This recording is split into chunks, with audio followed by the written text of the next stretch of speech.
नमस्कार विद्यार्थी मित्रांनो, महाराष्ट्र एक्झाम या यूट्यूब चॅनलवर आपल्या सर्वांचं स्वागत आहे. आज आपण या व्हिडिओमध्ये पहा पोलीस भरती सराव प्रश्नसंच घेत आहोत आणि हा जो संच असणार आहे यामध्ये येणाऱ्या पोलीस भरतीसाठी महत्त्वाचे 30 प्रश्न आपण या व्हिडिओमध्ये कव्हर केलेले आहेत.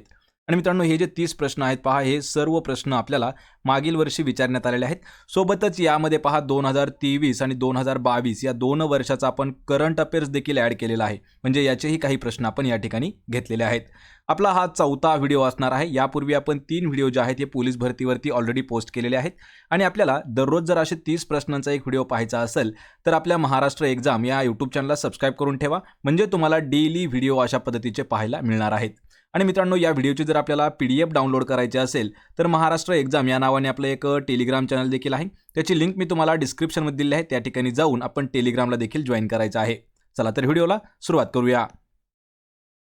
तर पहा, आपला प्रश्न पहिला आहे, माउंट एव्हरेस्ट जगातील सर्वोच्च शिखर खालीलपैकी कोणत्या पर्वत रांगेमध्ये आहे? मित्रांनो, प्रश्नाचं जर उत्तर येत असेल तर 3 ते 5 सेकंदामध्ये आपण प्रत्येक प्रश्नाचं उत्तर कमेंट करून द्यायचं आहे. या ठिकाणी पहा, आपल्याला 2 प्रश्न याच ठिकाणी तयार होतात.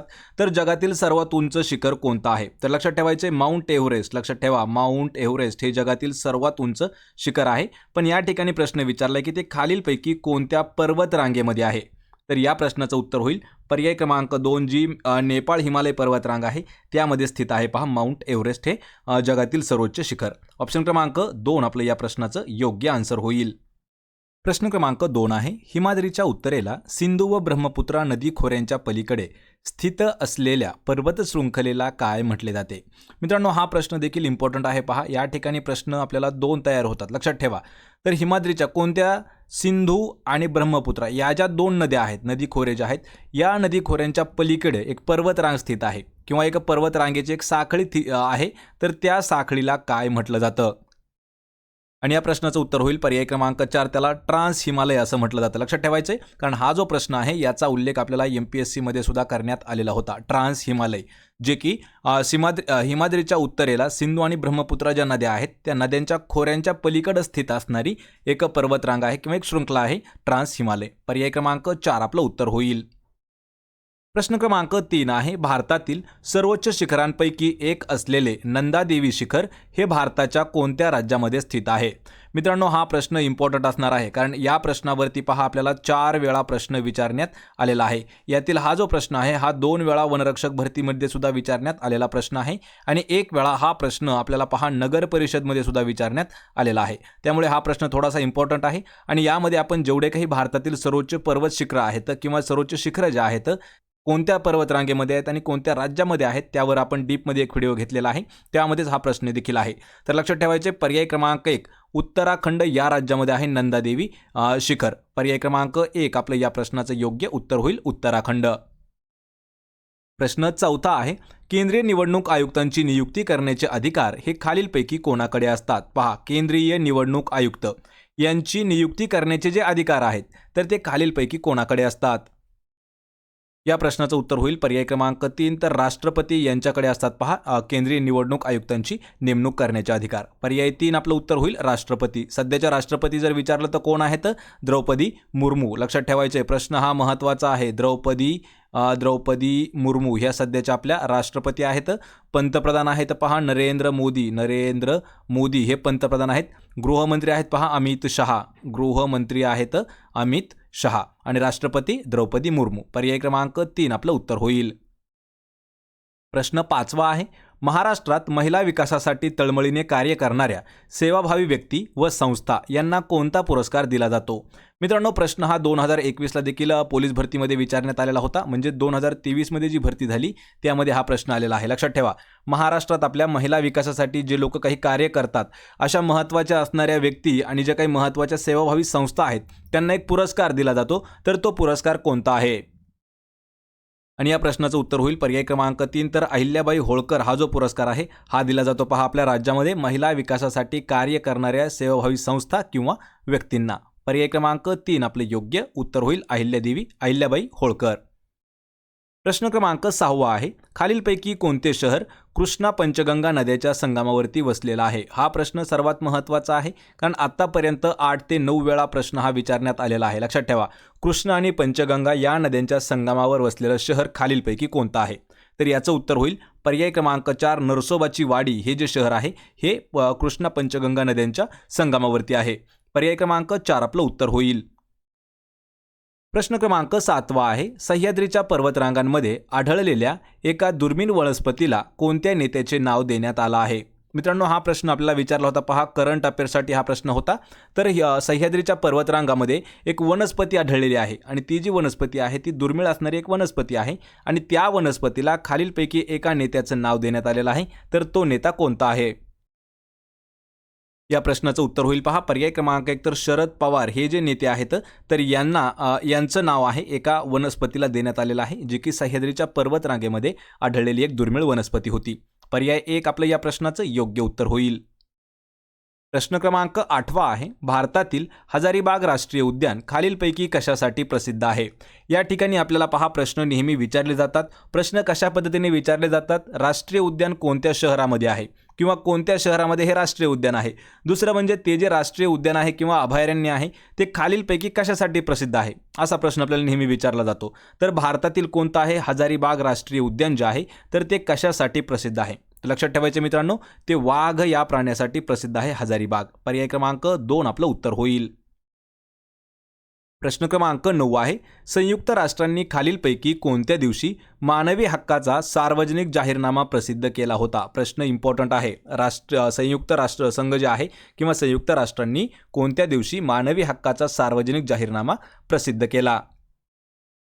या प्रश्नाचं उत्तर होईल पर्याय क्रमांक 4 तर 10 डिसेंबर 1948. पहा 1948 या ठिकाणी लक्षात ठेवायचे 10 डिसेंबर 1948 या दिवशी केलेला आहे मानवी हक्काचा सार्वजनिक जाहीरनामा प्रसिद्ध. पर्याय क्रमांक 4 आपलं उत्तर होईल. प्रश्न क्रमांक 10 आहे मादाम म्हणजेच पहा मॅडम भिकाजी कामा यांनी भारताचा राष्ट्रध्वज खालीलपैकी कोणत्या ठिकाणी फडकावला होता? मित्रांनो, आतापर्यंत हा प्रश्न आपल्याला 3 वेळा विचारण्यात आलेला आहे पहा, त्यामुळे हा प्रश्न देखील इम्पॉर्टंट असणार आहे. तर मॅडम भिकाजी कामा ज्या आहेत यांनी भारताचा राष्ट्रध्वज जो आहे तो कोणत्या ठिकाणी फडकावला होता?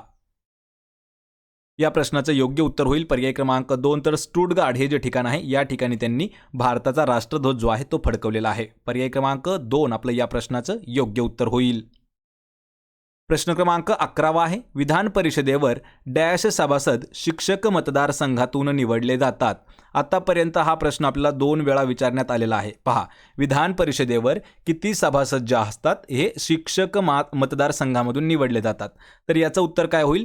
पर्याय क्रमांक 1/12. लक्षात ठेवायचे 1/12 इतके जे सभासद आहेत हे शिक्षक मतदारसंघामधून निवडले जातात विधान परिषदेमध्ये. लक्षात ठेवायचे 1/12 म्हणजेच ऑप्शन क्रमांक 1 आपलं योग्य उत्तर होईल. प्रश्न क्रमांक 12 आहे लैंगिक हिंसाचारातून वाचलेल्या व्यक्तींना मदत करण्यासाठी #MeToo चळवळ 2006 मध्ये कोणी सुरू केलं होतं? लक्षात ठेवायचे मित्रांनो, हा प्रश्न महत्त्वाचा आहे. या ठिकाणी एक हॅशटॅग आपल्याला विचारलेली आहे आणि हॅशटॅग कोणती आहे लक्षात ठेवा MeToo ही जी हॅशटॅग आहे ही कशासाठी वापरण्यात आली होती? लैंगिक हिंसाचारातून वाचलेले जे काही व्यक्ती आहेत त्यांना मदत करण्यासाठी #MeToo वापरण्यात आलं होतं आणि ही जी चळवळ आहे ही 2006 मध्ये सुरू झालेली आहे. या ठिकाणी प्रश्न आहे की ती कोणी सुरू केली? तर या प्रश्नाचं अचूक उत्तर होईल पर्याय क्रमांक 2 तर तराना बर्क हे जे आहेत यांनी सुरू केलेलं आहे #MeToo. पर्याय क्रमांक 2 आपलं योग्य उत्तर होईल. प्रश्न क्रमांक 13 आहे भारतीय संविधानाच्या कोणत्या कलमात लोकसभा आणि राज्यसभेची संयुक्त बैठक देण्यात आलेली आहे? म्हणजेच पहा प्रश्न समजावून घ्यायचा आहे मित्रांनो, हा प्रश्न देखील आपल्याला 2-3 वेळा विचारण्यात आलेला प्रश्न आहे. तर भारतीय संविधानाच्या कोणतं कलम आहे की त्या कलमामध्ये कशाचा लोकसभा आणि राज्यसभा यांची संयुक्त बैठक देण्यात आली आहे किंवा ती संयुक्त बैठक त्यामध्ये समाविष्ट करण्यात आलेली आहे? आणि या प्रश्नाचं अचूक उत्तर होईल पर्याय क्रमांक 4 कलम 108. लक्षात ठेवायचे कलम 108 जे आहे यामध्ये देण्यात आलेलं आहे लोकसभा आणि राज्यसभेची संयुक्त बैठक. ऑप्शन क्रमांक 4 आपलं योग्य उत्तर होईल. प्रश्न क्रमांक 14 आहे कोणत्या कायद्याने ईस्ट इंडिया कंपनीच्या व्यवहारांचं नियमन करणे हे ब्रिटिश शासनाला प्रदान केलं होतं? प्रश्न सर्वात महत्त्वाचा आहे. आत्तापर्यंत 2 वेळा विचारण्यात आलेला हा प्रश्न आहे, कारण हा प्रश्न 2018 मध्ये आपल्याला विचारण्यात आला होता अमरावती पोलीस भरतीसाठी आणि 2018ला हाच प्रश्न आपल्याला नागपूर भरतीसाठी सुद्धा विचारण्यात आलेला होता. लक्षात ठेवायचं आहे कोणता कायदा आहे की त्या कायद्याने ईस्ट इंडिया कंपनीच्या व्यवहारांची जी नियमन आहे ते ब्रिटिश शासनाला प्रदान केलं होतं? आणि या प्रश्नाचं अचूक उत्तर होईल पर्याय क्रमांक 3 1773चा नियामक कायदा जो आहे त्यानुसार जे काही ईस्ट इंडिया कंपनीच्या व्यवहारांचं जे नियमन आहे हे त्यांनी ब्रिटिश शासनाला ते प्रदान करण्यात आलं होतं. 1773चा नियामक कायदा हे आपलं उत्तर होईल पर्याय क्रमांक 3. प्रश्न क्रमांक 15 आहे भारत छोडो चळवळीमध्ये गुप्त रेडिओ चालवण्याच्या आरोपाखाली खालीलपैकी कोणाला अटक करण्यात आली होती. प्रश्न सर्वात महत्त्वाचा आहे. ज्यावेळी भारत छोडो चळवळ झाली तर त्यामध्ये गुप्त रेडिओ चालवण्याचा एक आरोप लावण्यात आला होता आणि त्या आरोपाखाली कोणाकोणाला अटक करण्यात आलं होतं किंवा कोणाला अटक केलेली होती. या प्रश्नाचं अचूक उत्तर होईल पर्याय क्रमांक 4 ए आणि बी. ए म्हणजे पहा विठ्ठलभाई झवेरी आणि उषा मेहता या दोघांनाही भारत छोडो चळवळीमध्ये गुप्त रेडिओ चालवण्याच्या आरोपाखाली अटक करण्यात आलेलं होतं. लक्षात ठेवा विठ्ठलभाई झवेरी आणि उषा मेहता. पर्याय क्रमांक 4 आपलं उत्तर होईल. आणि यामध्ये पहा मित्रांनो आपल्याला ही जो प्रश्न आहे पहा 2016 मध्ये हा प्रश्न एक वेळा विचारण्यात आला होता पण त्या ठिकाणी विठ्ठलभाई झवेरी हे नाव जे आहे ते मेन्शन केलं नव्हतं. त्या ठिकाणी फक्त उषा मेहता एवढं नाव दिलेलं होतं. त्यामुळे या दोघांपैकी कोणतंही ऑप्शन जर आलं तर ते आपलं बरोबर ऑप्शन असणार आहे. आणि ज्यावेळी या दोघांचीही नावं येतील त्यावेळेस समजायचं कोणतं ना कोणतं ऑप्शन आपल्याला हे दोन दिलेलं असेल ए आणि बी किंवा ज्या ठिकाणी त्यांचं नाव असेल ते. पर्याय 4 आपलं उत्तर होईल. प्रश्न क्रमांक 16 आहे मानवी शरीरात खालीलपैकी कोणत्या भागातून अशुद्ध पदार्थ गाळले जातात. पहा जे शुद्ध पदार्थ नसतात लक्षात ठेवा अशुद्ध पदार्थ जे आहेत हे मानवी शरीरात कोणत्या भागातून त्यांचं गाळण होतं. उत्तर होईल पर्याय क्रमांक 2 तर किडनीमधून होत असतं पहा अशुद्ध पदार्थांचं गाळण. ऑप्शन क्रमांक 2 आपलं या प्रश्नाचं उत्तर होईल. प्रश्न क्रमांक 17 आहे अनधिकृत व्यक्तीला समजू नये म्हणून डेटाचे व्यवस्थापन करण्याचा हा एक मार्ग आहे. पहा प्रश्न सर्वात महत्त्वाचा आहे कारण हा जो प्रश्न आहे पहा मित्रांनो हा टेक्नॉलॉजीवरचा आधारित प्रश्न आहे. एखादा डेटा जर आपण एका ठिकाणाहून दुसऱ्या ठिकाणी जर पाठवत असलो आणि त्या ठिकाणी जर मधात जो एखादा जो मध्ये व्यक्ती असेल तर त्या व्यक्तीला तो डेटा काय आहे हे समजू नये त्यासाठी एक व्यवस्थापन म्हणजे मॅनेजमेंट केलं जातं त्या डेटाचं. त्याला काय म्हटलं जातं तर त्याला म्हटलं जातं पहा पर्याय क्रमांक 4 एन्क्रिप्शन. लक्षात ठेवायचे डेटाला एन्क्रिप्ट करणं त्याला म्हटलं जातं एन्क्रिप्शन. आणि ज्या ठिकाणी सेंडर करून डेटा सेंड केल्याच्या नंतर रिसिव्हर ज्यावेळेस डेटा रिसीव्ह करतो आणि तो डेटा ओरिजिनल स्थितीमध्ये तो पाहत असतो त्याला म्हटलं जातं पहा डिस्क्रिप्शन. म्हणजे एखाद्या वस्तूला थोडंसं कोडमध्ये हाईड करून लपवणं त्याला म्हटलं जातं एन्क्रिप्शन आणि तो कोड जो आहे तो रिमूव्ह करणं त्याला म्हटलं जातं डिक्रिप्शन. पर्याय क्रमांक 4 आपलं उत्तर होईल. प्रश्न 18 आहे गारो खासी आणि जैतिया टेकड्या ह्या भारताच्या कोणत्या राज्यामध्ये स्थित आहेत. आतापर्यंत जवळपास 8 वेळा हा प्रश्न आलेला आहे. लक्षात ठेवायचे कारण हाच प्रश्न आपल्याला वनरक्षक भरतीमध्ये सुद्धा विचारण्यात आला होता आणि हाच प्रश्न आपल्याला कृषी विभागात देखील 1 वर्ष विचारण्यात आलेला आहे. तर गारो खासी आणि जैतिया ह्या ज्या टेकड्या आहेत ह्या भारताच्या कोणत्या राज्यामध्ये स्थित आहेत. आणि या प्रश्नाचं उत्तर होईल पर्याय क्रमांक 2 तर मेघालय या राज्यामध्ये स्थित आहेत. हा प्रश्न मित्रांनो सर्वात महत्त्वाचा प्रश्न देखील आहे. मेघालयमध्ये स्थित आहेत. पर्याय 2 आपलं उत्तर होईल. प्रश्न 19 आहे कित्येक या शब्दाचा खालीलपैकी योग्य संधी विग्रह ओळखायचा आहे. मराठीमध्ये हमेशा आपल्याला 1 मार्कासाठी हा प्रश्न विचारला जातो किंवा आपल्याला एक प्रश्न यावरती नेहमी विचारला जातो संधी आणि विग्रहावरती. या ठिकाणी आपल्याला कित्येक असा शब्द दिलेला आहे आणि याचा योग्य उत्तर असणार आहे पहा पर्याय क्रमांक 1 किती अधिक 1. पहा किती अधिक 1 म्हणजे त्याला म्हटलं जातं पहा कित्येक. ऑप्शन क्रमांक 1 आपलं योग्य आन्सर असणार आहे. प्रश्न क्रमांक 20 आहे महाराष्ट्र प्रशासकीय सुधारणा समिती 1968च्या शिफारशीनुसार राज्य सरकारने सचिवालयामध्ये कोणत्या पद्धतीचा स्वीकार केलेला आहे. प्रश्न महत्त्वाचा आहे मित्रांनो आणि आपण प्रत्येक प्रश्नाचं उत्तर जे आहे हे कमेंट करून लवकर देत राहा म्हणजे आपलं रिव्हिजन देखील याच व्हिडिओमध्ये होऊन जाईल. तर पहा प्रश्न परत एक वेळा ऐकायचा आहे. महाराष्ट्र प्रशासकीय सुधारणा समिती कधीची आहे 1968ची. तर त्याच्या शिफारशीनुसार राज्य सरकारने सचिवालयामध्ये कोणती पद्धत आहे तिचा स्वीकार केला होता. या प्रश्नाचं उत्तर होईल पर्याय क्रमांक 3 तर कक्ष अधिकारी पद्धत जी आहे याचा स्वीकार जो आहे तो केला होता पहा राज्य सरकारने सचिवालयामध्ये. पर्याय क्रमांक 3 आपलं योग्य उत्तर होणार आहे कक्ष अधिकारी. प्रश्न क्रमांक 21 आहे भारतीय संविधानाच्या कोणत्या कलमामध्ये ग्रामीण स्थानिक स्वराज्य संस्थेच्या आरक्षणाची तरतूद करण्यात आलेली आहे. पहा प्रश्न इम्पॉर्टंट प्रश्न आहे संविधानावरती आधारित प्रश्न आहे. तर ग्रामीण स्थानिक स्वराज्य संस्थेच्या आरक्षणाची तरतूद जी आहे ही भारतीय संविधानाच्या कोणत्या कलमामध्ये आहे. प्रश्नाचं उत्तर होईल ऑप्शन क्रमांक 2 तर कलम 243D लक्षात ठेवायचं, हे सब कलम आहे म्हणजे पोट कलम आहे, त्यामुळे 243 लक्षात ठेवा. आपल्याला प्रत्येक ऑप्शनमध्ये 243 देण्यात आलेला आहे, लक्षात ठेवा. 243 मधलं सब कलम आहे डी क्रमांकाचं, म्हणजे 243D हे जे कलम आहे या कलमामध्ये ग्रामीण स्थानिक स्वराज्य संस्थेच्या आरक्षणाची तरतूद करण्यात आली आहे. ऑप्शन 2 आपलं योग्य उत्तर होईल. प्रश्न क्रमांक 22 आहे, महाराष्ट्रातील वाहतूक पोलिसांना वाहतूक नियंत्रित करण्यासाठी प्रशिक्षण देणारी संस्था कोणत्या ठिकाणी आहे? मित्रांनो, प्रश्न महत्त्वाचा आहे. ज्यावेळी ट्रॅफिक हवालदार जे आहेत यांची नेमणूक केली जाते त्यापूर्वी त्यांना प्रशिक्षण दिलं जातं, म्हणजे ट्रेनिंग देखील दिली जाते. तर वाहतूक पोलिसांना वाहतूक नियंत्रित कसं करायचं त्यासाठी जी ट्रेनिंग दिली जाते तर ती कोणत्या संस्थेमध्ये त्यांना दिली जाते, ती संस्था कोणत्या ठिकाणी आहे? तर याचं उत्तर होईल पहा, पर्याय क्रमांक 1 तर भायखळा या ठिकाणी आहे ती संस्था. त्या ठिकाणी पोलीस वाहतूक जे पोलीस आहेत तर त्यांना ट्रॅफिक कंट्रोलरसाठी ट्रेनिंग दिली जातं. पर्याय 1 आपलं योग्य उत्तर होईल, भायखळा.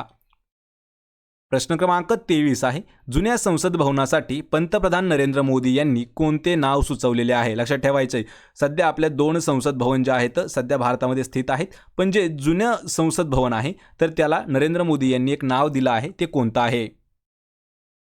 याचं उत्तर होईल पर्याय क्रमांक 2 तर संविधान सदन जे आहे हे नाव देण्यात आलेलं आहे संसद भवनाच्या, जुन्या संसद भवनासाठी. पर्याय 2 आपलं उत्तर होईल. प्रश्न क्रमांक 24 आहे, मुंबई दहशतवादी हल्ल्यातील शहीद सहाय्यक पोलीस निरीक्षक तुकाराम ओंबळे यांचा पुतळा जो आहे हा मुंबईमध्ये बांधण्यात आलेला आहे, पण तर तो कोणत्या ठिकाणी बांधण्यात आला आहे किंवा कोणत्या ठिकाणी तो पुतळा उभारण्यात आलेला आहे?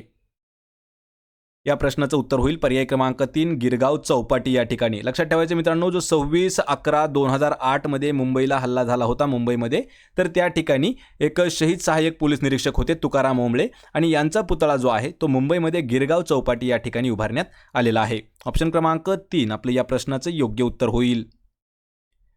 प्रश्न क्रमांक 25 आहे, अनास्था या शब्दाचा विरुद्धार्थी शब्द ओळखायचा आहे. पहा, अनास्था, कारण हा जो शब्द आहे हा जशाच तसा शब्द आपल्याला वनरक्षक भरतीमध्ये सुद्धा विचारण्यात आला होता आणि हाच शब्द आपल्याला पोलीस भरतीमध्ये सुद्धा विचारण्यात आलेला होता, म्हणून हा प्रश्न घेतलेला आहे मित्रांनो. आणि अशाच पद्धतीचे आपल्याला 200 पेक्षा जास्त विरुद्धार्थी आणि समानार्थी शब्द जर पाहायचे असतील तर त्याच्याही लिंक मी तुम्हाला डिस्क्रिप्शनमध्ये देत आहे. अनास्था याचा विरुद्धार्थी शब्द काय होणार आहे तर परवा करणे, म्हणजे एखाद्याची परवा हे त्याचा विरुद्धार्थी शब्द होईल. ऑप्शन 2 उत्तर असणार आहे. प्रश्न क्रमांक 26 आहे, आकाश फाटणे या वाक्प्रचाराचा खालीलपैकी योग्य अर्थ कोणता आहे? या ठिकाणी आपल्याला मराठीमध्ये पहा नेहमी वाक्प्रचार देखील विचारले जातात, त्यामुळे हा प्रश्न आपण घेतलेला आहे. इम्पॉर्टंट असा प्रश्न आहे. आकाश फाटणे म्हणजे काय तर एखादं खूप मोठं संकट कोसळणे त्याला म्हटलं जातं पहा आकाश फाटणे. ऑप्शन 4 आपलं उत्तर होईल. प्रश्न क्रमांक 27 आहे, नुकतेच निधन झालेले M.S. स्वामीनाथन हे कोणत्या क्षेत्रातील प्रसिद्ध व्यक्तिमत्व आहे? मित्रांनो, हा प्रश्न पहा आपल्याला करंट अफेअर्स 2023 मध्ये विचारण्यात आलेला आहे, कारण हा प्रश्न आतापर्यंत लेटेस्ट प्रश्न आहे, विचारला नाही, पण हा प्रश्न आपल्याला सप्टेंबरमध्ये झालेला आहे. लक्षात ठेवा, नुकतेच निधन झालेले M.S. स्वामीनाथन जे आहेत हे कोणत्या क्षेत्रामधील प्रसिद्ध व्यक्तिमत्व होते? उत्तर होईल ऑप्शन क्रमांक 4 तर शेतीविषयी त्यांचं जास्त काम होतं, म्हणजेच ते शेती या क्षेत्रातील प्रसिद्ध व्यक्तिमत्व होते. ऑप्शन 4 आपलं उत्तर होईल शेती. प्रश्न 28 आहे, वाहतुकीचे नियम होणाऱ्यांना ई चालन प्रणाली सुरू करणारे महाराष्ट्रातील पहिले पोलीस स्टेशन कोणते आहे? सर्वात महत्त्वाचा प्रश्न आहे. पहा, आपल्या पोलिसांवर आधारित हा प्रश्न आहे. वाहतुकीचं नियम उल्लंघन होणारी जी काही एक डिजिटल प्रणाली आहे त्यामध्ये काय वापरलं जातं, ई चालान हे वापरलं जातं, म्हणजे ऑटोमॅटिक इलेक्ट्रॉनिक चालन त्यांचं कट होणार असतं. तर ही जी सिस्टम आहे हे सुरू करणारं आपल्या राज्यातील पहिलं पोलीस स्टेशन कोणतं आहे? आणि या प्रश्नाचं उत्तर असणार आहे पहा पर्याय क्रमांक 2 नागपूर ग्रामीण पोलीस जे आहे यांनी ई चालान हे जे आहे हे सर्वात पहिले महाराष्ट्रामध्ये सुरू केलेलं आहे. पर्याय क्रमांक 2 आपलं योग्य उत्तर होईल. प्रश्न 29 आहे, दरवर्षी आंतरराष्ट्रीय शांतता दिवस कधी साजरा केला जातो? आंतरराष्ट्रीय शांतता दिवस मित्रांनो, आपल्याला असे जे जागतिक दिनविशेष आहेत पहा त्यावरती एक व्हिडिओ घेतलेला आहे आणि सोबतच आपण राष्ट्रीय दिनविशेषवरती एक व्हिडिओ घेतलेला आहे. या दोघांच्याही लिंक मी तुम्हाला डिस्क्रिप्शनमध्ये देत आहे, त्या ठिकाणी जाऊन आपण हे 2 व्हिडिओ पाहून घ्या, म्हणजे तुम्हाला जवळपास 1 ते 2 प्रश्न हे नेहमी यावरती विचारले जातात.